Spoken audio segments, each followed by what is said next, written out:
What is essentialism? Essentialism is a disciplined, systematic approach for determining where our highest point of contribution lies, then making execution of those things almost effortless. Essentialism is not about how to get more things done. It's about how to get the right things done. It is about making the wisest possible investment of your time and energy in order to operate at our highest point of contribution by doing only what is essential. The way of the essentialist is the relentless pursuit of less but better. It is not about doing less for the sake of less. Rather, it means living by design, not by default. Instead of making choices reactively, the essentialist deliberately distinguishes the vital few from the trivial many, eliminates the non-essentials, and then removes obstacles so the essential things have clear, smooth passage. The illustration below captures the essentialist and non-essentialist way of working. In both the illustrations, the same amount of energy is utilized. But in the right illustration, instead of spreading it across multiple directions, the energy is focused towards a singular task, resulting in significant progress. Paradox of success. The pursuit of success can lead to more distractions. Here's how it unfolds. When we really have clarity of purpose, it enables us to succeed in our endeavor.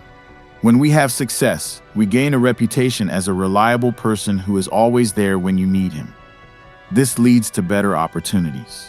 When we have increased options and opportunities, it leads to diffused efforts. We become distracted from what would otherwise be our highest level of contribution. As a result, our success undermines the clarity that helped us become successful in the first place. Essence. Essence discusses the three realities that make essentialist thinking relevant and possible. Choice.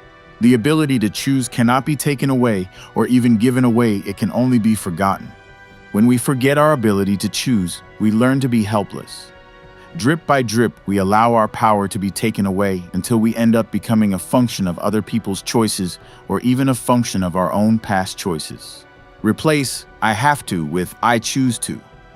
The former statement forfeits the right to choose, but the latter exercises the power of choice. We can always choose how to spend our time and energy. Without choice, there are no trade-offs. Discern. Almost everything is noise, and very few things are exceptionally valuable. A non-essentialist thinks almost everything is important. An essentialist thinks almost everything is unimportant and distinguishes the vital few from the trivial many. Trade-offs. You can do anything but not everything. Hence, stop asking, "How can I do it all?" and ask, "Which problem do I want to solve?" Trade-offs are not something to be ignored. They are something to be embraced and made deliberately, strategically, and thoughtfully. Explore. The second step to essentialism is exploring and evaluating your trivial set of options before committing to the vital few. Try spending as much time as possible exploring, listening, debating, questioning, and thinking. Escape. The perks of being unavailable. Essentialists create the time and space to explore options before committing to them. Deliberately setting some time in a distraction-free environment enables you to focus on the most essential tasks and discard what's trivial. Play. Embrace the wisdom of your inner child. Nothing fires up the brain like play. Play expands your mind and fuels exploration. It expands your perspective, enhances creativity, and relieves stress. Find what excites you and how you can recreate it to rejuvenate yourself. Sleep. Protect the asset. Lack of sleep damages our most crucial asset, which is our body, mind, and spirit. Good sleep allows us to operate at our highest level of contribution so that we can achieve more in less time. Sleep will enhance your ability to explore, make connections, and do less but better throughout your waking hours. Select. The power of extreme criteria. No more yes. It's either hell yeah or no. The author explains his 90% rule to become more selective while evaluating an option. Give the option a rating anywhere between 0 and 100. If you rate it any lower than 90, then automatically change the rating to 0 and simply reject it. It's not worth your time and energy. Anything over 90% can be pursued. Eliminate. The third step is to eliminate all the unimportant options. Rather than asking which things to say yes to, ask yourself, what will I say no to? Every use of time, energy, or resources has to justify itself anew. If it no longer fits, eliminate it altogether. Clarify. One decision that makes 1,000. When we lack clarity of purpose, we experience confusion, which leads to stress. So it's essential to have an intent which is concrete, inspirational, measurable, and provides meaning. The key question you need to ask yourself is, if we could be truly excellent at only one thing, what would it be? Dare, the power of a graceful no. Most of the time, people say yes to avoid conflict. Learning to say no respectfully and gracefully will save you a lot of your time and energy. You can use the below templates to gracefully say no. The awkward pause. Pause for a moment before giving your answer. The soft no. Use email to say no with reduced awkwardness. Let me check my calendar and get back to you.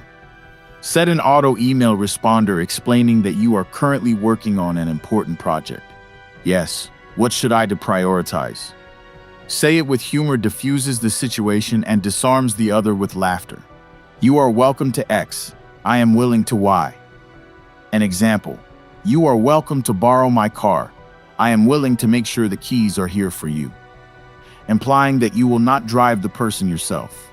I can't do it, but X might be interested. Direct them to someone else. Uncommit. Win big by cutting your losses. People generally have trouble in cutting their losses because of the sunk cost bias. Sunk cost bias, the tendency to continue to invest time, money, or energy into something we know is a losing proposition simply because we have already incurred or sunk a cost that cannot be recouped. An essentialist has the courage and confidence to admit his or her mistakes and uncommit, no matter the sunk costs. Execute. The last step is to execute. With the essentialist approach, execution is effortless, unlike the non-essentialist approach which forces execution. Buffer. The unfair advantage. Essentialists accept the reality that we can never fully anticipate or prepare for every scenario or eventuality. The future is simply too unpredictable. Instead, they build in buffers to reduce the friction caused by the unexpected.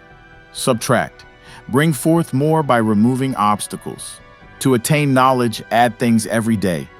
To attain wisdom, subtract things every day. Lao Tzu. Instead of looking for the immediate obstacle and using a band-aid solution, pause and figure out the barriers slowing you down. Progress. The power of small wins. Most people try to go big on everything at once, which results in very disappointing results. Instead, you should focus on the smaller tasks which take you closer to your goals. Celebrating the little progress keeps you inspired and helps you keep the momentum to continue. Flow, the genius of routine. Lack of a routine leads to distraction. Having a well-thought-out routine helps you create a process to focus on essential tasks. The steps to creating a routine. Pay attention to what triggers a certain bad habit, then reconnect that cue to a better, productive habit. Create new triggers. Always start with the most difficult task. Have different routines to create variety.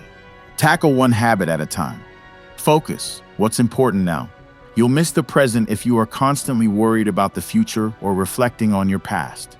You can't concentrate on two things at the same time. Instead, focus on what's important now and put your energy into it. Multitasking itself is not the enemy of essentialism. Instead, pretending we can multi-focus is the real enemy.